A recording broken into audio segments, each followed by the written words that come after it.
In this video, I'm going to explain the downsides of YouTube TV so you can make an informed decision about subscribing.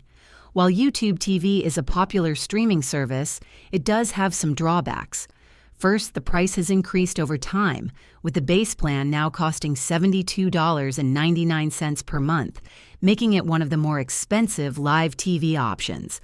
Add-ons like Sports Plus or Entertainment Plus further raise the cost.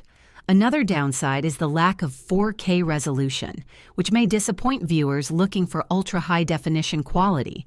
Additionally, while the cloud DVR is unlimited, recordings expire after 9 months, and canceling your subscription deletes all saved content. Some users also report occasional streaming issues or outages, which can disrupt live TV viewing.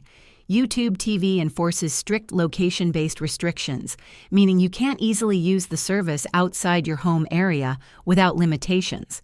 Finally, the channel lineup, though robust, occasionally changes due to licensing agreements, which can result in the removal of certain networks. And that's all there is to it.